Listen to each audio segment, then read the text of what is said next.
Did you hear that MSNBC has suspended Keith Olbermann, the Edward R. Murrow of our generation, for violating a network policy prohibiting employees from contributing money to political causes? Yes, I did hear that. I believe it to be either a national tragedy, an attempt to silence the Edward R. Murrow of our generation, or an indication that Keith Olbermann's transmogrification from skilled and entertaining sports reporter to incredibly bombastic, pompous, unwittingly self-satirizing and childishly entitled political pundit is nearly complete. I did not know that Keith Olbermann's status as the Edward R. Murrow of our generation was in doubt. Let us review. Edward R. Murrow essentially created television news and built a superb overseas and domestic reporting empire for it, and he helped bring down Joe McCarthy. Not only was he among the most influential Americans of his generation, he was among the most prescient as well. In his keynote address at the 1958 Annual Radio and Television News Directors Association meeting, Murrow identified and warned against the twin extremes to which television and television news might proceed if not used wisely, by which I mean the opposing but not mutually exclusive purgatories of somnolescence and perpetual anxiety.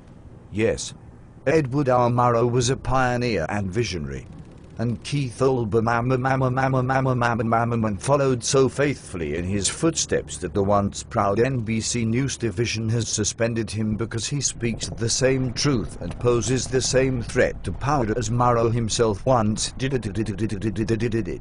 Yes, that is one interpretation. Another is that Olbermann embodies both the anesthetic and anxiety-inducing television and television news qualities against which Murrow warned, and that his appropriation of Murrow's good night and good luck tagline is only a manifestation of the degree to which his self-regard has eclipsed his sense of his own limitations, and that he made a bonehead move that gives his employer the option to shitcan him for whatever reason, malevolent or otherwise. Am I allowed to pick which interpretation I favor? Certainly. One thing Murrow never inveighed against was the television audience's absolute right to stupefy themselves if that is their wish, or enrage themselves or scare themselves to death, with or without the help of persons such as Keith Olbermann, who walks all the days of his life in fear of encounters with sharp objects that might puncture his sense of self, and send him flooping around Rockefeller Center like a balloon that has suffered a catastrophic loss of internal pressure. Speaking of pressure, I am sensing some from you regarding the interpretation which I should choose. Please. You are a robot, not a sheep. Do not embarrass us. Choose for yourself. In the interest of fairness, which I must confess is not something in which I am ordinarily all that interested, I will note that MSNBC is likely using Olbermann's minor indiscretion to provide network executives with the option of sidelining him permanently because they're afraid he will make incoming House Speaker Sir John of Orange cry, which is something most Americans have an interest in preventing, if for vastly differing reasons. And, as not nearly enough observers have noted, MSNBC's parent corporation, General Electric, has spent some $30 million this year on lobbying and contributions to political causes. This is perhaps a gazillion times the amount that got Olbermann suspended, and one might reasonably expect the network to suspend itself along with Olbermann. So, there is that then. Yes, there is that. But it doesn't actually matter, does it?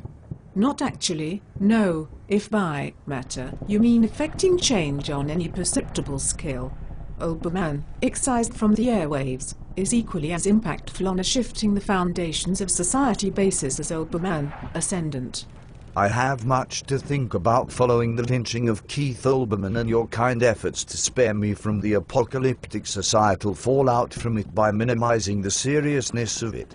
I think I shall go vote and boycott the MSNBC television channel. These sorts of activities always make me feel better. I hear you. And no better day to boycott a news and talk show network exists than American Football Sunday. Also, Gulag. Gulag? Pardon? Gulag. You mentioned the lynching of Keith Olbermann.